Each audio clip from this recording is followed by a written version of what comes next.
What is going on to all my TV fans out there, and welcome back to my channel. It is the time of the year where we look back at all the great shows we got. Can I just take a moment to just appreciate the moment that we're living in with the streaming wars, HBO, Netflix, Amazon? It seems like every week there's a new show to really dive into, to binge, to just take in and love. And that's what I'm going to be sharing with you all. My top 10 favorite best shows that I saw in 2022.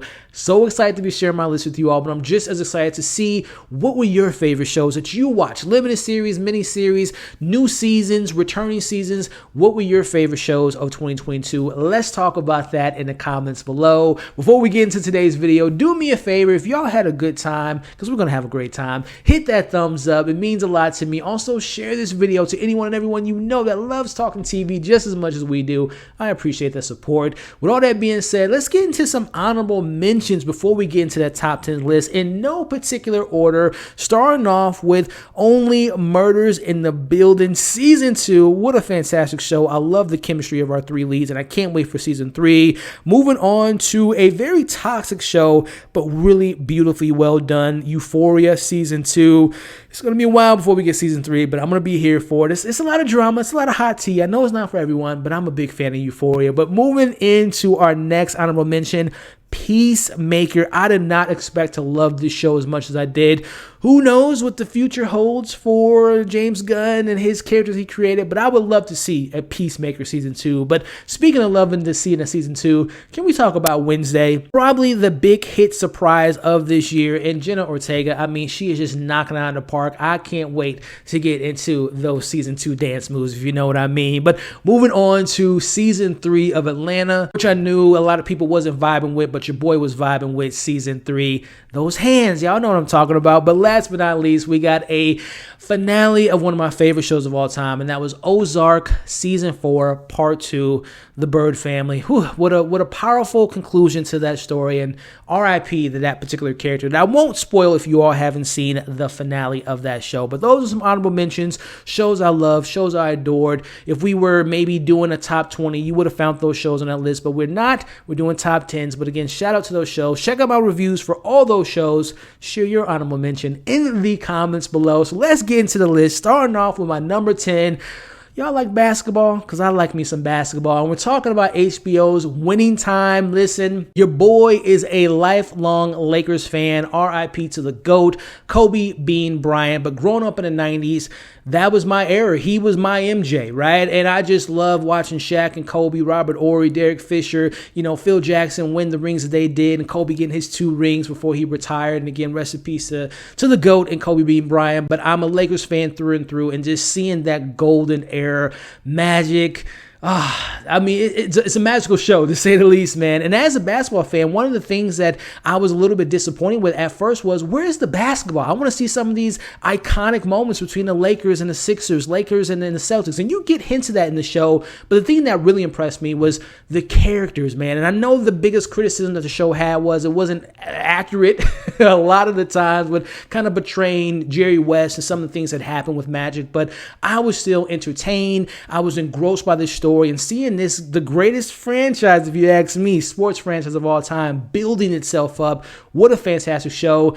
I cannot wait for Season 2 of Winning Time, but it is my number 10. I can't recommend enough. Even if you're not a basketball fan, it's a fantastic show, and that's why it's coming in at my number 10, which brings us into my number 9, given us to by Amazon Prime. I'm talking about The Boys Season 3. I love me some Boys, and I cannot wait to see what they have for Season 4. But before we even get to Season 4, can we talk about how brilliant Season 3 was? Is it the best season of the 3 so far?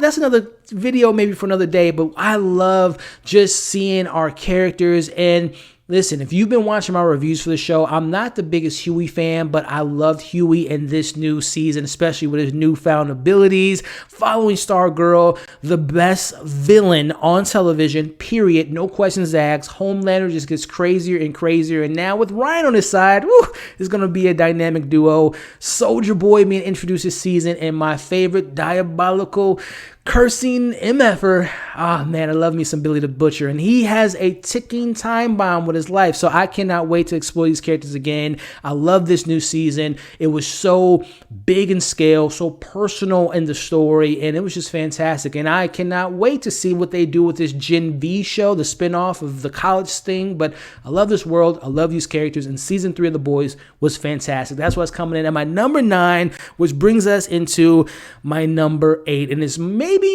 be my favorite theme song of 2022. I'm talking about HBO's The White Lotus season 2. It was dark. It was drama. It had great comedy. It was thrilling. It was a great murder mystery while being simple but yet complicated while we're in Sicily, which was so beautiful. Number one, the show is just gorgeous to look at just from a visual standpoint. The score is always fantastic, but these characters, it's simple. We're just watching these rich, privileged people going on these beautiful vacations, but there's so much baggage, literal baggage that they had. And man, what a great season. Following Harper and Ethan. Did Harper sleep with Cameron? What was going on with Daphne and Ethan? Everything with Tanya and Portia and Jack and Quentin and Greg, the cowboy. I had such a great time covering this show. If you all weren't a part of those reviews, we had such a good time. We did the season finale watch party. We did a discussion for almost 3 hours. I love The White Lotus. Cannot wait for season 3. See where we land on the map. See what new actors we're going to see Mike White bring to the table. But I was a big fan of season 2, and I said it in my reviews. I'm going White Lotus season 2 over season 1. You heard it. I enjoyed me some White Lotus, and that's why it's coming in at my number 8, which brings us to number 7. And before we get into my number 7, I just want to take a moment to really look at what this show managed to do based on the last season of one of the biggest shows of all time. I'm talking about Game of Thrones, season 8. We all know the debacle that season was, but the fact that my number 7, which is House of the Dragon, for the most part, brought everyone back together. This was great TV at its finest. The Targaryens and the Blacks versus Greens, Team Black all day over here, baby. But Targaryens and the High Towers. And I cannot stress enough how much I love Rhaenys, how much I love Rhaenyra, how much I was so on the fence with Damian and just all the crazy stuff he did. And not to give anything away, but there is a character, King Viserys. He was a real one, man. He was a weak king, but he was a great man. I loved covering that show every single week and having the discussions that we did. And again, just thinking about what they were able to do collectively, knowing all the bad will that we got with season 8 of Game of Thrones, and now being back in the fold with this story. Amen. And we got to say goodbye to Rhaenyra's young boy on the dragon. I can't wait for season 2 because she's coming for that head. Team Green, Team Black all day, House of the Dragon. What a great series coming in at my number 7, which brings us into probably the biggest surprise for me this year. Number 6, The Sandman on Netflix. Now, I've never read the graphic novels by Neil, but I have heard that they're some of the greatest, right? Up there with Watchmen and various other graphic novels. But this show blew me away. It's a superhero show, right? It falls in a superhero kind of comic book era of storytelling, but it doesn't have any action really, right? Besides, we got the Lucifer versus Sandman, but it didn't rely on action, shoot 'em up, bang, bang, fight to fight choreography. It relied on character development. It relied on great storytelling, immortality, life, death, so many wonderful metaphors and themes and performances that were just off the charts. Maybe one of my favorite episodes of TV comes from this show. I don't remember the title of it, and I think it was episode 6 involving Sandman and his sister, Death. That just encapsulates what I feel about this show, of the conversations that they had in the show, which is nothing short of spectacular. Thank you, Netflix, for being smart, for picking up a season 2. If you would have let Sandman slip through your fingers crack, that would have been a huge L for Netflix. But thank goodness they weren't sleeping on it. Dreams and all that. Yeah, jokes not hidden today. But thank goodness they realized what kind of hit they have in their hands, and I cannot wait for season 2. And I love me some Sandman. That's why it's coming at my number 6. But before we get into my top 5, I want to take the time to thank you all for watching up to this point in the video. Just a reminder to like, share, comment, subscribe, and hit that notification bell. That way you don't miss out on any of my TV reviews that we do a lot on this channel. But also, before we get into my top 5, I want to take the time to thank today's sponsor of the video, Into the AM. Today's video is sponsored by Into the AM. Into the AM is a clothing company with a variety of amazing products such as t-shirts, hoodies, jackets, shorts and underwear, headwear, and much more. Their t-shirts have unique designs, they're incredibly soft and extremely comfortable, and they're made to last. But the best part is, you can get 10% off by using my discount code MovieFiles when you're selecting your new gear, which you can find that code in the description below. So shout out to Into the AM. They have a fantastic sale going on. Plus, you can use my discount. Oh yeah, do yourself a favor. Get some Into the AM gear. You won't be disappointed. You can find all that information in the description of this video. But now getting into my top 5, I got a little story for you all. At the end of the year, I try to catch up on all the movies I might have missed and also TV shows. And there was a couple shows that I wasn't able to squeeze in, but there was 2 shows in particular. I still got to watch the other one. Wasn't able to fit it in, but there was one show that I'm like, you know what? I got to watch this. And it's on FX, which is a fantastic network. This show goes by the name of The Bear. And let me tell y'all something. I started this show on a 3 p.m. type of watch schedule. It was a crazy blizzard out here in the Midwest. And I watched it start at 3, and I sat down and watched the entire series in one sitting. I've never done that this entire year. I've watched, I've spread out shows. I get shows sometimes early and I can spread it out. And sometimes I'll watch a show in maybe 2 or 3 days. But I watched this entire show from beginning to end, and I now understand why everyone was talking about The Bear. Coming in my number 5, what a great show. Cam and Richie and Sydney, that actress who played Sid was fantastic. It's chaotic. It reminded me of kind of a what if Uncut Gems was a movie that took place in the kitchen, right? That's how high of a stress level I was at while watching the show. And shout out to the people that work in the food industry. I know I had family and friends that worked in there, and you hear the stories, but just to kind of see it in the format that we did, it is a stressful job. And man, they conveyed that on top of having some fascinating characters, some great tension, some great drama, great heartfelt moments. Shout out to John Berthal, man. I think he has his agent. The way that he writes his schedule is like, I would love to be a part of these great projects, but I have to be a character that doesn't really survive the story. But he was great in there, and it's just so great, man. I can't wait for season 2 of The Bear, but I love The Bear on FX, man. I can't recommend that show enough if you all haven't seen it. Don't be like me. Don't sleep on this show. Chef's Kiss. I love that show. Coming in at my number 5, but bringing it into my number 4, our handy dandy neighborhood hitman. I'm talking about HBO's Barry season 3. This wacky comedy that showed us this hitman trying to become an actor 3 seasons ago has become one of my favorite shows of all time.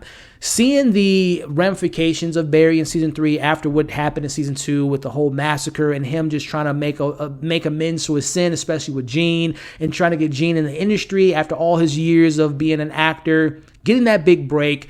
And when Gene finds out what happened in season 1, woo, man, season 3 was so fantastic, y'all, with Fuchs, everything that Barry is just going through, that he's just kind of a shell of himself and just doing these random assassinations, taking gigs on the internet, and just going down this dark path. And when we wrap up this season 3, seeing everything that Barry went through, his relationship with his girlfriend, who she went through her trials and tribulations this season, those final 2 episodes, number 1, I think it was titled 710N, episode 7, when we're going on that crazy the chaotic, crazy bike chase throughout LA streets and traffic was fantastic. And then that finale, I don't know where we go for season 4, but I do know season 4 is coming out in 2023, and I do know my man will be directing every single episode. I'm talking about Bill Hader. I don't know where they take it, but I can't wait, man. Barry season 3 was fantastic, and that's what's coming in my number 4, which brings us into my number 3. It pains my heart to say goodbye to one of the greatest shows of all time, but what a way to go out. I'm talking about Atlanta season 4. Van, Darius, my boy Earn, and Paperboy. What a great season, man. I love season 4 through and through. It is my second favorite season of the entire series, with number 1 or season 2 being my number 1. But man, I love this season, man. Everything with Paperboy, being on the edge of my seat, of him being on that damn safe farm, what was going on with the pig, to everything we got from Earn, him going to therapy, him and his relationship with Van. And then I had to bring up my boy, Darius. Was it all a dream? Watch my reviews to get my thoughts on that. But I love Atlanta. I'm going to miss this show so much. I'm so glad that this was a show that propelled these great actors to Hollywood status. I'm so happy what the show was able to do to them. I'm so sad that it's the end, but what a way to go out. Atlanta season 4 was fantastic, and I'm going to miss those discussions that we had on that show. But that is my number 3, which now we're in the top 2 category here. Starting off with number 2. It's a show that I was a little bit weary with. It was a show I was a little bit nervous for because it was 3 years before we got a previous season. It's the biggest show of Netflix, and I think you all know what I'm talking about. Stranger Things season 4. Boy, were we running up that hill. Vecna, it's time. Oh my gosh, what a great season of television. And Netflix, please. Season 5, which is the last season, can we do week to week? Because I would just love to just sit in these episodes longer, have weekly discussions. But putting that conversation aside, season 4, Vecna was so damn terrifying. This kind of amalgamation of Freddy Krueger dreams and haunting your dreams and what it did to those characters and the brutality, the maturity of this season, the horrific moments of this season. Getting the backstory of Eleven and what she went through when she was a little kid and how that tied into Brenner, going back to getting our boy Harp and going over to Russia and everything that we got going there, the stuff going on in California, it just all came together. Max's episode, she's still here. She's still here, but we don't know if she's going to live into season 5. I love this recent season of Stranger Things. It is the second best season in my opinion, followed up by season 1. I love Stranger Things. I cannot wait to see what they have in store for us for season 5. But what an incredible journey. Those last 2 episodes being feature length is insane. Please, Duffer Brothers. Please, Netflix. Make season 5 week to week. What a great season of television. Stranger Things coming in at my number 2. But now that brings us to number 1. Quick story. I cover a lot of Apple TV Plus content, and for weeks I was covering, C and Servant, and people would tell me, E, you need to watch this show. It's a show that's new, and I had it on my bucket list. I just couldn't fit it in my schedule, but I just couldn't stay away from it after so many people tell me about it. I watched the first 7 episodes in 2 days, and I covered the final 3 episodes and did a live stream about it. My favorite show of this year goes by the name of Severance. Severance was a mind-bending corporate thriller that is so fantastic, so fascinating. It is a slow burn, but boy, does it pay off. One of the best cliffhanger finales I've seen in a very long time. Performances, immaculate. Performances were amazing. Performances were spectacular. Adam Scott, the whole damn crew, your innies, your outies, the conspiracies. Can we talk to goats? What are they actually making? Wow, what a fantastic season. Oh my goodness, I was just so engrossed in the story. I was so fascinated by the story. What a great, well-written show. And I'm telling y'all, when we come to season 2, we're going to be covering the hell out of that show when it comes to that time next year. But that was my favorite show of the year. If you all haven't seen Severance, what are you doing? Please tell your innie and your outie to stop what it's doing and watch the show on Apple TV Plus. You will not be disappointed. It's the reason why people are talking about this show like myself, because it is that damn good. And that is why Severance is my favorite show of 2022. So there you have it. Honorable mentions, favorite shows of the year, 10 through 1 through 10. You all are awesome. I cannot thank you enough for supporting this channel on watching those reviews, whether it was a series breakdown, a weekly discussion, live streams. You all are so great. I have so many shows that I plan to cover for you all in 2023, and I can't wait to get to that point. But again, I want to thank you all for supporting the reviews that we did for this previous year. Thank you for watching this review. For this video, I should say, do your boy a favor, share your list in the comments. Before we leave, remember to like, share, comment, subscribe. Shout out to the sponsor of today's video, Into the AM, which again, they got a discount. You can use my code. All that stuff is in the description of this video. You all are awesome. As you can see on the screen now, come and join the community. Check out all my TV reviews that I covered for this year. Check out my most recent breakdown. I got my most anticipated shows coming up, my most anticipated movies coming up, so keep an eye out for that. And also check out my top 10 movies list I did for you all. We'll catch you all on the next video.